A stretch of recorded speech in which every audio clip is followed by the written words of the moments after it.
Salut à tous, c'est Design and Create. Bienvenue à cette nouvelle vidéo pour un projet encore différent de ce que je vous ai présenté jusqu'à maintenant.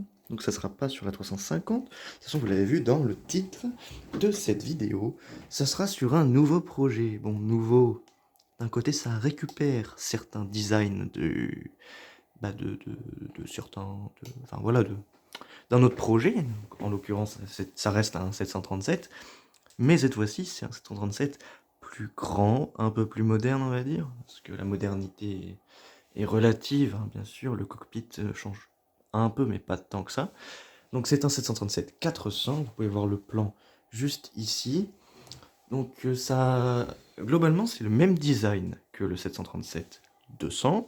La seule différence, c'est que je le rallonge de à peu près 15 cm. Et les moteurs changent évidemment. On est maintenant sur des CFM. Donc là, il manque les pièces d'en haut. Ce sont des arches. J'ai pas d'exemple parce que je les ai pas encore commandées. Mais c'est des arches en fait de 3 par 3 en quart de cercle. Et ça viendra terminer le, le bord d'attaque du moteur. Donc c'est un CFM 56-3 si je me trompe pas. Donc c'est dans les plus anciens CFM 56 qui sont du coup un peu petits. Et ça permet surtout, je vais essayer de vous montrer ça, de faire en sorte que ça touche pas le sol.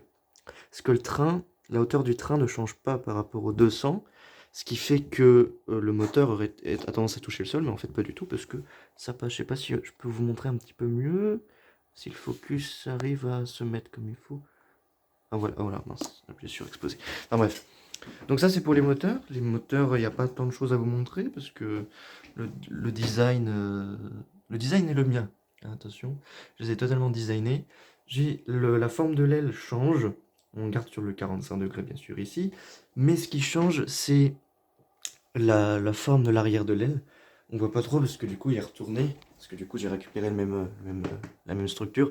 Ça c'est 737-200. Et là on est 737-400. Donc on voit peut-être un petit peu, si vous comparez les deux images, on voit peut-être la différence entre les deux ailes. Là elles sont plus pointues. Sur le 737-200 c'est plus large au bout. Pourquoi je parle loin de la caméra forcément, ça ira sûrement pas. Donc j'essaye de parler proche comme ça. Et donc, si on va vers le nez, donc j'ai pas mal progressé pour la première vidéo, mais vous inquiétez pas, ça durera quand même un petit peu de temps parce que j'ai une commande à faire, notamment pour les hublots. Ah, voilà, j'en ai plus, donc voilà. Pour le toit, j'aurais besoin aussi de pièces comme... Ah, j'en ai sous le bras, c'est bon, j'en ai une. De pièces comme ceci, des slopes de 2 par 4, qui sont quasiment toutes passées pour la 350. Du coup, j'en ai plus. Mais c'est pas grave, c'est un mal pour un bien, on va dire. Bref, le 737, donc 400, c'est le même nez, exactement le même nez que le 200. Donc là, c'est celui du 200. Et le 400, du coup, bah, le nez, c'est la même chose. Et donc, ça ressemble à peu près à ça. Le design du nez est pas révolutionnaire par rapport à ce que j'ai déjà fait. Bah, du coup, ça sert pas à grand chose de vous le présenter. Je suis en train de commencer la queue. Mais voilà, moi je voulais au moins vous montrer ça. La différence du nez, il y en a une. C'est que il n'y a pas le gravel kit. Mince, il faut que sur mon doigt. Donc il n'y a pas le gravel kit sur le train avant. Donc le train avant est entièrement visible. Et puis voilà, je crois que je vous ai tout dit. Ça sera donc un avion. Bon, vous l'avez reconnu à la couleur. Nolinor, pour la simple et bonne raison que Nolinor ont transformé, on va dire, ont repeint et changé l'intérieur d'un de leurs 737-400 qui était avant utilisé par leur filiale OWG, qui était leur filiale pareil du charter pour des avions un petit peu plus modernes. Et du coup, il y en a un qu'ils ont repeint aux couleurs de Nolinor, et si j'ai bien compris, il y en a un deuxième qui sera repeint aux couleurs de Nolinor. Ce qui fait que Nolinor possède maintenant des 737-400 avec leur identité visuelle du bleu et du doré. Donc cet avion aura aura le même look que le 737-200, mais il sera plus long. Voilà, c'est simplement la seule différence. Mais je voulais au moins faire le 737-300, mais depuis qu'ils ont introduit le 400, je me suis dit autant faire le 400. Et le 300 peut peut-être arriver dans le futur, mais pour l'instant, voilà. Enfin, si je fais le 300, dans tous les cas, ça sera pas révolutionnaire parce que c'est la même chose que lui, et c'est exactement la même chose que lui, sauf que on enlève quelques centimètres. Donc ça sera possible aussi de le faire.